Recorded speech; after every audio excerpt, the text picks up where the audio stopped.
Lu pernah nggak sih udah capek-capek cerita, curhat, jujur banget sama orang, ujung-ujungnya malah nggak dihargai? Atau lebih parah, malah dijadiin bahan omongan? Yang tadinya lu pikir bakal disupport, malah jadi yang paling julid. Rasanya kayak, lah kok gue yang bego? Nah, kadang masalahnya tuh bukan di siapa yang kita percaya, tapi apa aja yang kita pilih buat dibagi. Nggak semua hal perlu diumbar, bro. Kadang, makin lu simpan, makin lu dihargai. Makanya, di video ini gue mau share 7 hal yang mending lu simpen buat diri lu sendiri. Bukan karena lu nggak open, tapi karena lu makin bijak. Dan orang bijak tuh dihargai, bukan dicampuri. 1. Rencana masa depan lo. Lu pasti punya dong mimpi besar. Kayak pengen punya bisnis sendiri, kuliah di luar negeri, nabung buat beli rumah, atau sekadar pengen resign dari kerjaan toksik dan mulai hidup yang lu pilih sendiri. Tapi coba jujur deh, berapa kali lu cerita ke orang soal rencana lu, terus rencana itu nggak kejadian-kejadian juga, padahal lu udah semangat banget waktu ceritainnya. Nah, ini ada penjelasannya, bukan cuman kebetulan. Kenapa rencana itu sebaiknya disimpan dulu? Menurut penelitian dari New York University, pas kita cerita soal rencana ke orang lain dan mereka ngasih respons positif, otak kita ngerasa kayak rencana itu udah selesai, padahal kan belum ngapa-ngapain. Ini disebut intention behavior gap. Niat udah ada, tapi tindakan nggak kejadian. Karena secara psikologis, kita udah ngerasa puas dengan cerita itu aja. Jadi, makin banyak lu cerita, makin besar kemungkinan lu nggak ngelakuin apa-apa. Napoleon Hill, penulis buku legendaris Think and Grow Rich, pernah bilang, kasih tahu dunia apa yang lu niat lakuin, tapi tunjukin dulu buktinya. Intinya, ngomong boleh, tapi mending lu buktiin dulu. Selain itu, banyak orang pura-pura dengerin. Kita suka mikir semua orang peduli sama cerita kita. Padahal, ada yang cuma pura-pura dengerin. Bahkan kadang disimpan buat dijadiin bahan ngomongin lu di belakang. Apalagi kalau lu cerita ke orang yang sering ngebanding-bandingin, suka bilang, lah mimpi lu ketinggian. Atau yang suka tiba-tiba ngilang pas lu butuh bantuan beneran. Lah, ngapain juga lu kasih tahu rencana lu ke orang kayak gitu? Mending simpen dulu, baru cerita pas udah jadi. Pernah nggak lu lihat orang yang diem-diem aja, tiba-tiba sukses? Beli mobil, buka bisnis, dan dapat beasiswa. Nah, itu dia. Mereka bukan nggak punya mimpi. Mereka cuma milih buat jalan diam-diam, baru nunjukin hasilnya nanti. Bukan karena sombong, tapi karena mereka ngerti. Nggak semua hal butuh pengakuan orang lain dulu baru valid. Jadi kalau lo bener-bener pengen dihargai, jangan keburu posting target lo di Instagram story atau cerita ke semua grup tongkrongan. Simpan dulu, rencanain, baru deh lo eksekusi. Nanti kalau udah jadi, tinggal bilang, lihat deh, gue udah di sini sekarang. Dan percaya deh, rasa dihargai yang paling satisfying itu datang bukan pas orang denger lo cerita, tapi pas mereka lihat hasil lo dan diem karena kagum. 2. Kebaikan yang lo lakuin. Pernah gak sih lo bantuin orang, udah tulus, tapi setelah itu ngerasa kayak, kok gue gak dihargai ya? Atau malah mikir, harusnya dia tuh tahu diri. Gue ngerti banget rasanya, tapi coba kita tarik napas sebentar dan pikirin ini. Lo bantuin dia buat nolong atau buat diakui? Kenapa kebaikan gak selalu perlu diumbar? Zaman sekarang, semua orang kayaknya pengen kelihatan baik, bantu orang, update di story, kasih makanan ke pengemis, rekam dulu. Ngasih sumbangan tapi harus di-tag dulu biar valid. Tanpa sadar, kita tuh jadi kayak butuh pengakuan. Padahal, kebaikan yang paling murni justru yang gak banyak orang tahu. Menurut psikologi, manusia tuh gampang banget terjebak di yang namanya hedonic treadmill. Artinya kita terus cari reward dari luar buat validasi diri. Dipuji karena baik, dipuji karena dermawan. Tapi lama-lama, itu bakal jadi candu. Akhirnya, lu jadi berbuat baik bukan karena lu pengen bantu, tapi karena lu pengen dilihat. Dan begitu nggak dapet apresiasi, lu ngerasa kosong. Dalam banyak filosofi dan kepercayaan, kayak Islam, Buddhisme, sampai Stoicism, kebaikan yang paling berharga itu yang nggak dipamerin. Dalam ajaran Stoik, ada satu prinsip keren banget. Lakuin kebaikan bukan buat dipuji, tapi karena itu pilihan lu sebagai manusia yang berintegritas. Selain soal ego, ada efek lain kalau lu terlalu sering umbar kebaikan. 1. Lu bisa kelihatan pencitraan, orang jadi ragu mana yang tulus, mana yang cari spotlight. 2. Lu bisa dimanfaatin. Orang bakal mikir, dia pasti bantuin, kan pengen kelihatan baik. 3. Kebaikan lu jadi transaksional. Nolong sama dengan pengakuan, bukan karena empati. Dan ini semua bikin lu makin gampang ngerasa nggak dihargai. Lu pernah dengar cerita tentang orang kaya yang tiap hari bantu ratusan anak yatim, tapi namanya nggak pernah muncul di media? Atau guru ngaji di kampung yang ngajarin puluhan anak belajar ngaji tanpa dibayar? Mereka tuh nggak pernah update story, tapi mereka dihormati. Kenapa? Karena kebaikannya kerasa dari hasil, bukan dari postingan. Lu nggak perlu ngumumin semua kebaikan yang lu lakuin, karena yang bener-bener baik itu nggak butuh validasi. Lakuin aja karena lu tahu itu hal yang bener, karena lu tahu lu bisa bantu, dan karena lu tahu nggak semua kebaikan harus dilihat orang supaya nilainya tetap besar. Kebaikan itu bukan buat bikin lu kelihatan hebat, tapi buat bikin dunia ini jadi tempat yang lebih enak ditinggali. 3. Masalah pribadi lu. Lu pernah cerita masalah pribadi ke seseorang, terus akhirnya malah nambah masalah baru. Entah ceritanya disebar, ditanggapi sinis, atau malah dijadiin bahan bercandaan yang bikin lu pengen ngilang dari bumi. Gini bro, nggak semua orang yang denger cerita lu itu niatnya baik. Ada yang cuma kepo, ada yang cuma pura-pura peduli, ada juga yang diam-diam seneng lihat lu jatuh. Kenapa masalah pribadi perlu disimpan? Masalah itu ibarat luka. Kalau lu pamer-pamerin ke semua orang pas masih basah, luka lu nggak bakal sembuh. Malah bisa kena debu, kotor, dan makin parah. Ada kalanya, lu cukup cerita ke 1-2 orang yang lu percaya banget. Bukan nyebar ke seluruh dunia kayak lu open recruitment simpati. Dalam psikologi ada yang namanya emotional boundaries. Ini batasan penting yang bikin mental kita tetap sehat. Kalau lu terlalu sering oversharing alias kebanyakan buka-bukaan soal masalah pribadi, itu bisa bikin lu jadi rentan dimanipulasi. Orang lain ngerasa punya hak buat ngatur-ngatur hidup lo. Lu kehilangan sense of privacy dan kontrol diri sendiri. Dan yang paling bahaya, lu jadi tergantung sama validasi luar buat merasa tenang.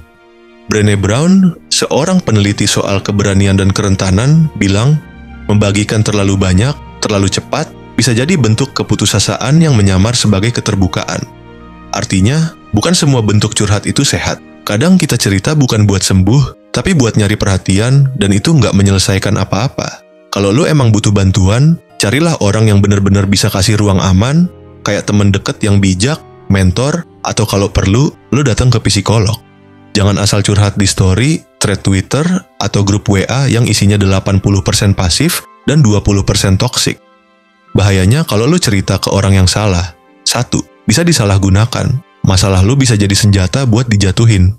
2. Nggak semua orang bisa jaga rahasia, kadang cerita lo udah muter sebelum lo sadar.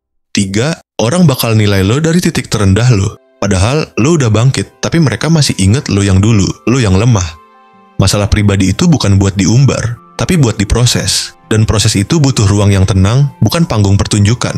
Jadi, kalau lo pengen dihargai, mulai sekarang pilih dengan bijak siapa yang lo izinin masuk ke zona paling rapuh dalam hidup lo. Bukan karena lo sok kuat, tapi karena lu sadar, lu cukup penting buat punya privasi. 4. Kehidupan cinta lu.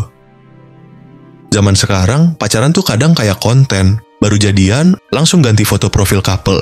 Baru ngedate, bikin story 15 slide. Berantem dikit, langsung update quotes galau biar si doi lihat. Gua ngerti, lu lagi jatuh cinta. Pengen dunia tahu lu bahagia. Tapi coba deh, lu pikirin ini. Makin sering lu umbar hubungan lu ke publik, makin banyak juga penonton yang sebenarnya cuma nunggu lu gagal. Kenapa kehidupan cinta perlu privasi? Karena cinta yang sehat itu kayak tanaman, butuh sinar, tapi juga butuh ruang buat tumbuh. Kalau setiap fase lu publikasikan, dari PDKT, jadian, sampai berantem, lu nggak lagi ngejalanin hubungan, tapi nge-manage ekspektasi penonton. Dan itu capek banget. Dalam psikologi hubungan, ada yang disebut intimacy, kedekatan emosional yang kuat dan personal. Semakin lo buka ruang hubungan ke publik, semakin tipis batas pribadi kalian. Dan oversharing bisa ngurangin kualitas hubungan karena fokus kalian geser ke tampak bahagia dibanding memang bahagia. Konflik kecil jadi drama publik. Hubungan jadi fragile karena terlalu bergantung pada validasi luar. Risikonya, kalau lo umbar kehidupan cinta, 1. Dikomentarin sama orang yang nggak tahu apa-apa. 2. Jadi bahan bandingan untuk hubungan orang lain, dan itu bisa nggak adil buat mereka. 3. Kalau putus, semua orang nanya, semua pengen tahu, semua sok peduli. Dan yang paling nyesek, orang yang dulu nge-like semua foto lo berdua, tiba-tiba nge-DM si mantan lo, kayak, kamu pasti sedih ya, cerita dong. Lo pasti pernah lihat pasangan yang kayaknya adem-adem aja, nggak pernah pamer tapi awet, nggak banyak drama, nggak banyak kode-kode, tapi hubungan mereka stabil. Mereka ngerti satu hal, Semakin sedikit orang ikut campur, semakin kuat hubungan itu berdiri. Cinta itu emang indah, tapi bukan buat konsumsi publik. Lu bisa tetap post pasangan lu sesekali, tapi jangan sampai hidup lu jadi reality show yang orang lain tonton, komentarin, dan nilai seenaknya. Karena pada akhirnya, yang ngejalanin hubungan itu lo, yang ngerasain lo, yang tanggung jawab juga lu sendiri. Bukan netizen, bukan follower, bukan mantan yang masih stalking. Simpan bagian paling intim dari hidup lo buat lo sendiri. Dan kalau lo pengen hubungan lo dihargai, mulailah dengan nggak terlalu sering menjualnya ke publik. 5. Sumber penghasilan lo. Nggak tahu kenapa, makin kesini, topik soal duit tuh kayak magnet. Baru dapat kerja, orang nanya, gajinya berapa? Buka bisnis kecil-kecilan, ditanya, omzetnya udah balik modal belum? Lolos freelance gede, rate lo berapa sih? Sekilas kayak pertanyaan iseng, tapi lama-lama risih juga. Padahal ya, nggak semua orang nanya karena mereka peduli. Kadang mereka cuma pengen tahu lo di atas atau di bawah mereka. Kenapa penghasilan sebaiknya dirahasiain aja? Karena uang itu kayak magnet emosi. Bisa bikin orang kagum, bisa juga bikin orang iri. Dan masalahnya, iri itu nggak selalu kelihatan, tapi efeknya nyata. Lo nggak pernah tahu siapa yang beneran seneng lihat lo maju, dan siapa yang pura-pura nyengir sambil dalam hati bilang, sok sukses lo. Dalam psikologi sosial, ada yang namanya teori perbandingan sosial. Intinya, manusia suka ngebandingin dirinya sama orang lain, terutama dalam hal status dan pencapaian. Dan ini bisa berdampak negatif kedua arah. Buat lo sendiri, lo jadi takut dinilai kurang, jadi overwork biar kelihatan sukses. Buat orang lain, mereka bisa ngerasa kecil hati atau malah pengen nandingin lo. Makanya, menyimpan info soal income itu bukan soal takut atau malu, tapi soal menjaga ketenangan dan kewarasan sosial. Morgan Housel, penulis buku populer The Psychology of Money, pernah bilang, kalau lo terus-menerus ngukur nilai diri lo dari penghasilan, lo bakal capek sendiri karena selalu ada yang lebih kaya. Bahayanya kalau lo umbar sumber penghasilan. Jadiin standar hidup orang lain, kayak, masa dia bisa dapat segitu, gue nggak. Lo dilihat cuma dari duitnya. Nggak dihargai karena skill, cuma karena isi rekening. Tiba-tiba banyak temen muncul, tapi cuma pas mereka butuh pinjaman. Dan yang paling gawat, kalau lo gagal atau penghasilan turun, orang-orang yang dulu salut bisa langsung hilang atau malah ngejudge. Contoh, hidup yang low profile. Coba lihat orang-orang yang nggak neko-neko, nggak update soal kerjaan, tapi stabil. Nggak pamer aset, tapi bisa traveling kapan aja. Nggak banyak omong, tapi pelan-pelan semua tujuannya tercapai. Mereka paham, ketenangan itu mahal, dan kadang lo harus beli itu pakai diam. Gue tahu, kadang pengen banget cerita, gue udah bisa beli ini dari hasil kerja gue sendiri. Sekarang gue bisa gajiin orang loh. Dan ya, itu prestasi, lo pantas bangga. Tapi coba pikirin, apakah cerita itu bikin lo makin dihargai, atau justru makin dibebani ekspektasi dan rasa iri dari sekitar? Kalau lo pengen dihargai, biarkan kualitas hidup lo yang ngomong, bukan angkanya. Karena yang tenang bukan yang paling kaya, tapi yang paling bisa jaga dirinya dari spotlight yang nggak perlu. 6. Kelemahan lo. Siapa sih yang nggak punya kelemahan? Kalau ada, itu namanya robot, bukan manusia. Tapi anehnya, banyak dari kita justru pengen nampilin sisi paling kuat, paling jago, paling sempurna ke orang lain. Padahal, kelemahan itu bagian dari diri lo yang bikin lo manusiawi. Kenapa kelemahan perlu disimpan? Kelemahan itu ibarat rahasia kecil yang nggak perlu langsung diumbar ke semua orang. Kenapa? Karena kalau lu terlalu cepat buka-bukaan soal kelemahan, lu bisa kena beberapa hal. Seperti dijadikan bahan olokan, jadi bahan pembicaraan negatif, atau malah lu sendiri yang jadi merasa, kok gue kayak pecundang ya? Brené Brown, ahli psikologi yang sering ngomongin soal keberanian dan kerentanan, bilang, keberanian itu bukan berarti harus buka-bukaan ke semua orang soal kelemahan. Tapi berani jadi diri sendiri, meski lo nggak tahu orang lain bakal respon gimana. Bedain vulnerability sama oversharing. Banyak yang salah kaprah soal vulnerability. Buka-bukaan itu penting, tapi bukan berarti lo harus cerita semua hal yang bikin lo lemah ke publik. Vulnerability yang sehat itu diceritain ke orang yang lo percaya, dalam konteks yang tepat, dengan tujuan buat tumbuh, bukan buat nyari simpati. Para filsuf stoik, kayak Marcus Aurelius, ngingetin kita kalau kelemahan itu bagian dari hidup. Yang penting bukan kelemahannya, tapi gimana kita mengontrol respon kita terhadap kelemahan itu. Marcus Aurelius pernah bilang, lu cuma bisa ngontrol pikiran lu sendiri, bukan hal-hal di luar sana. Kalau lu udah sadar soal itu, lu bakal jadi jauh lebih kuat. Jadi, lu nggak harus cerita kelemahan ke semua orang, tapi lu bisa kontrol gimana lu menghadapi kelemahan itu dengan kepala dingin. Kalau lu pengen dihargai, ingat kelemahan itu hak lu, Gak semua orang harus tahu, tapi yang penting, lo punya keberanian buat hadapin dan perbaiki diri. Simpan kelemahan lo bukan buat disembunyiin secara negatif, tapi buat dijaga dan dikontrol. Karena orang yang paling dihargai itu bukan yang paling sempurna, tapi yang paling bisa bertahan dan tumbuh. Dan yang terakhir, tujuan hidup lo.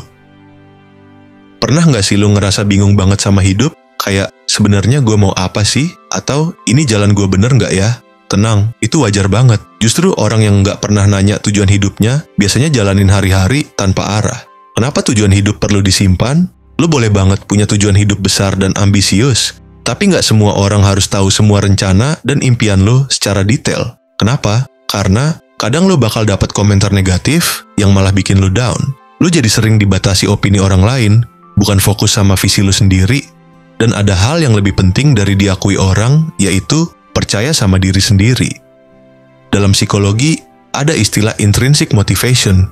Motivasi yang muncul dari dalam diri, bukan dari pujian atau pengakuan orang lain. Psikolog Edward Deci dan Richard Ryan, pencetus teori self-determination, bilang kalau orang termotivasi karena dorongan dari dalam diri sendiri, mereka bakal ngerasa lebih puas dan lebih konsisten ngejalaninnya. Kalau tujuan hidup lo didasari sama keinginan lo sendiri, lo bakal lebih kuat jalaninnya, tanpa harus pamer atau minta pengakuan orang lain. Risikonya kalau lo umbar tujuan hidup terlalu awal, 1. Lo bisa dikecam atau direndahin sebelum buktiin kemampuan. 2. Lo bisa jadi gampang goyah kalau sering dengar opini negatif. 3. Kadang, orang jadi nggak serius ngeliat lo karena tujuan lo masih di angan-angan. Kalau lo pengen dihargai, jangan buru-buru cerita semua tentang rencana besar lo ke dunia. Biarkan proses dan hasil yang ngomong. Tujuan hidup yang paling bermakna itu bukan yang diumbar di medsos, tapi yang dijalani dengan konsisten dan penuh keyakinan. Nah, sekarang coba deh refleksi diri, dari 7 hal yang tadi kita bahas, mana yang paling sering lo umbar tanpa sadar? Apakah itu pernah bikin lo ngerasa nggak nyaman, malah jadi bahan omongan, atau bikin lo kehilangan energi? Ingat, orang bijak tahu kapan bicara, tapi yang lebih bijak tahu kapan diam. Jadi, jangan cuma pinter ngomong, pinter juga untuk jaga apa yang perlu disimpan. Karena dihargai itu soal kualitas, bukan kuantitas cerita. Kalau lo suka video ini, jangan lupa like, share, dan subscribe biar kita terus bareng-bareng naik level. Dan sampai ketemu di video selanjutnya.